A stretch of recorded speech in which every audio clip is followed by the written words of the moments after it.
अब अगर पाकिस्तान से युद्ध हुआ तो इंडियन नेवी फ्रंट से हमला करेगी और अगर भारतीय वायुसेना ने हमला किया तो पाकिस्तान को पछताने का मौका तक नहीं मिलेगा। और ये बात मुनीर की फौज बहुत अच्छे से जानती है। 54 साल पहले यानी 4 दिसंबर 1971 की रात भारतीय नौसेना पाकिस्तान को अपनी ताकत का नमूना दिखा चुकी है। इंडियन नेवी ये बता चुकी है कि समंदर का सिकंदर कौन है।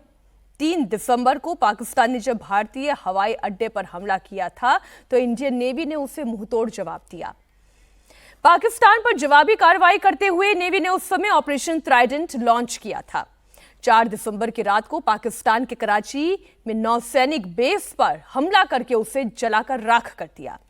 पाकिस्तान की गाजी सबमरीन को समंदर के अंदर ही दफन कर दिया। इस युद्ध में भारत को ऐतिहासिक जीत मिली थी। 4 दिसंबर को नेवी के विजय दिवस के तौर पर इसे याद रखा जाता है। इंडियन नेवी हर साल 4 दिसंबर को नेवी डे यानी नौसेना दिवस के तौर पर मनाती है।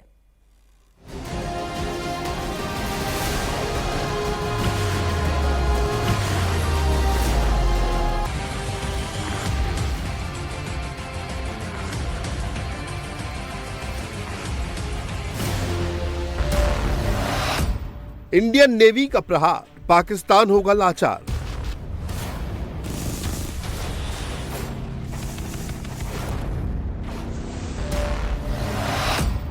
आईएनएस विक्रांत से ब्रह्मोस से वार, मुनीर आर्मी का होगा काम तमाम।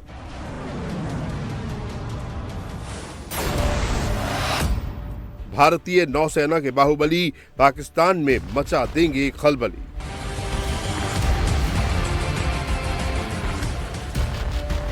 ऑपरेशन सिंदूर के दौरान पाकिस्तान में कपकपी पैदा करने के बाद इंडियन नेवी अगली चुनौती के लिए पूरी तरह तैयार है। अरब सागर में होने वाली एक एक हलचल पर नेवी की पैनी निगाहें लगी हैं। पाकिस्तान की एक एक मूवमेंट की नेवी और एयरफोर्स के अलावा इंडियन नेवी निगरानी कर रही है। अगर पाकिस्तान ने कोई गुस्ताखी की तो ये उसे बहुत महंगा पड़ने वाला है। इंडियन नेवी पाकिस्तान को एक ऐसा सबक सिखाने के लिए तैयार है कि पाकिस्तान की कई पीढ़ियां इसे याद रखेंगी।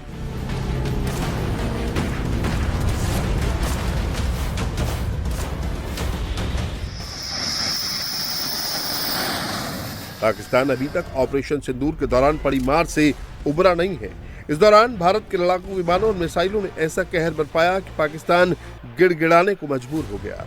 सीज फायर के लिए रहम की भीख मांगने लगा। ऑपरेशन सिंदूर के दौरान भारतीय वायुसेना के विमानों ने पाकिस्तान के आतंकी ठिकाने नष्ट किए तो इंडियन नेवी से छोड़ी गई मिसाइलों ने पाकिस्तान के होश ठिकाने लगा दिए। नेवी ने केवल पाकिस्तान पर प्रहार ही नहीं किया, अपने बेड़े अरब सागर में तैनात कर पाकिस्तान नेवी को अपने बिल में दुबकने को मजबूर कर दिया। Operation Sindoor, it is an operation which still remains in progress and therefore much of operational details cannot be put out in the open domain for obvious reasons. The aggressive posturing and the immediate actions which we took, including the deployment of carrier battle group in the northern Arabian Sea, forced the Pakistan Navy to remain either in their ports or airports or close to Makran coast, and they never ventured out.